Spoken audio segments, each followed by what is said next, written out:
리처드 교수님은 사회학 분야에서 특히 아시아 문화에 대한 깊은 이해와 통찰력을 바탕으로 잘 알려져 있습니다. 이번 강의에서 그는 한국과 중국 학생들을 강단 앞으로 불러내어 그들이 미국에서 처음 느꼈던 차이점에 대해 물었는데요. 이를 통해 미국 문화와 아시아 문화의 차이뿐 아니라 한국과 중국 문화 사이에 존재하는 뚜렷한 차이점들에 대해서도 언급했습니다. 리처드 교수는 아시아의 다양한 문화적 특성이 미국에서 어떤 식으로 다르게 받아들여지는지에 대한 질문을 통해 학생들에게 신선한 시각을 제공하려 했습니다. 학생들이 처음 미국에 도착해 낯설게 느꼈던 부분은 무엇인지, 그리고 한국과 중국이라는 두 나라가 서로 어떻게 다르고 독특한지에 대해 교수님의 깊이 있는 통찰을 함께 들어보시죠. Chinese classroom is quite different from the American classroom because, like in China's like university, maybe like the rules and the structure are stressed more than anything else. So you don't like behave like out of your a certain kind of behaviors like in the classroom. You have to like sit and in a certain way that the teachers want you to do that. But like in American classroom, I think you can basically do many things that you do many things that you want. So you can like go out to go to the bathroom, and you can like even sometimes like eat something secretly, but that's not possible in China. Even like raise your hand and ask a question. Yeah, you have to raise your hand in China before you answer the question. But like in like American classroom, you just shout out the answer, and it's not a big deal. So it's really following. Yeah. So I'm kind of feeling like more freedom in the U.S. And here? People and actually everything. It's kind of like freedom. Yeah. What do you mean freedom? Because when you say freedom here to Americans, this is good, right? They start thinking about you're talking about political freedom and like freedom from the government and freedom from all the cameras that are watching you in China. But I don't think you're talking about that. You're talking about something else. The freedom between, for example, maybe students and teachers. Uh-huh. For example, you and me, we can. I think our conversation is more freedom than I did with my teachers in China. Uh-huh. Yeah. Like we can have like kind of a back and forth. I can say whatever I want. Mm-hmm. Yeah. Okay. I see some people who who sits like this in a classroom, but I never, and like none of my friends sit like this in my own country because I don't want the professor to think about me that I'm like rude or. Because if you do that, I'm gonna if I'm like right now. So if you and I you were shaking your head, right?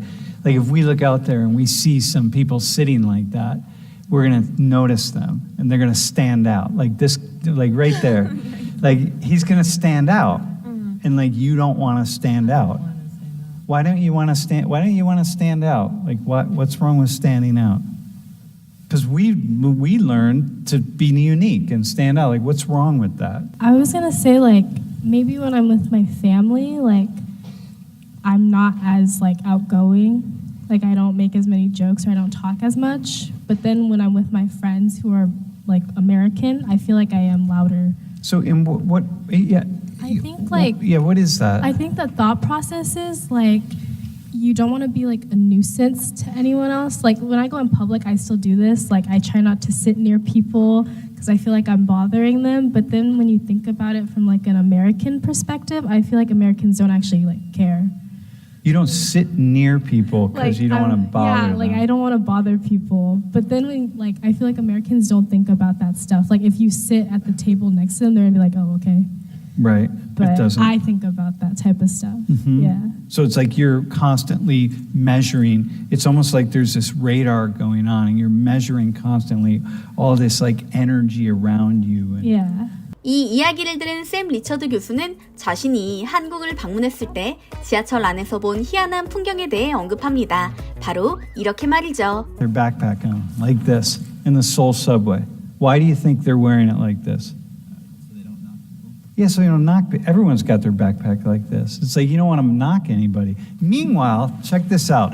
My backpack is like this because I'm not thinking about it because I didn't at first, like, because I always change it when I get in the subway. My backpack is like this, and I'm like knocking somebody like this, and I'm knocking someone around, and then I'm realizing, oh man, hang on, got to change it around because you want to be small, right? And do you do this in China too? It's a thing. Yeah. But it's like you want to be small. The last thing I want to do is knock into somebody. Like I don't want to do that. I don't want to be in their space. I want to be really thoughtful and kind. And it's like, get out of the way. And people, when it's crowded, people are pushing around because you can't not do that. But it's like being really aware. I'm like, damn, man, that's this comportment thing, right? Like, don't just always be cognizant of other people around so you don't make anybody else uncomfortable. Isn't reserved. It's more about, because our culture is more on like respecting other people. So it's not about like being shy. Yeah.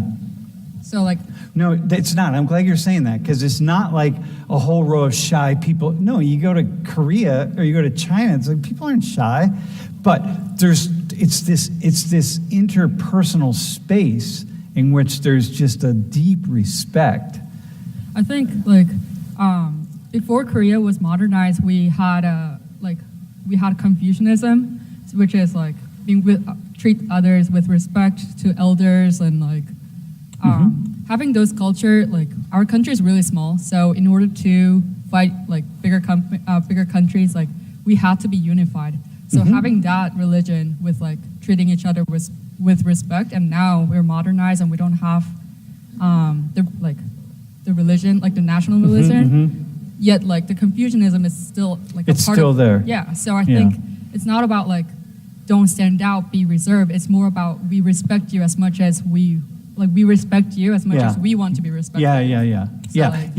샘 리처드 교수는 한국 방문 중 경험한 인상적인 사례로 지하철에서 목격한 배려의 문화를 언급했습니다. 그는 특히 많은 한국인이 혼잡한 지하철이나 버스 안에서 가방을 앞으로 매는 행동을 자연스럽게 하는 것을 보고 깊은 인상을 받았다고 합니다. 교수는 학생들에게 이렇게 작은 배려조차 당연시되는 한국 문화를 설명하며 이는 자신이 한국에 가기 전까지는 한 번도 생각해보지 않았던 배려 방식이라고 밝혔습니다. 또한 그는 한국 지하철이나 버스에서 노약자석을 비워두는 모습도 강조했는데요. 다른 나라에서도 노약자석은 존재하지만 한국처럼 자리가 아무리 부족해도 노약자석만은 자연스럽게 비워두는 모습은 흔하지 않다고 합니다. 샘 리처드 교수는 이처럼 작은 행동에도 배려가 담겨 있다는 점에 대해 깊이 감명받았으며 이러한 행동이 단순한 관습을 넘어 타인을 배려하려는 한국인들의 진심 어린 마음이 깃들어 있음을 학생들에게 설명했습니다.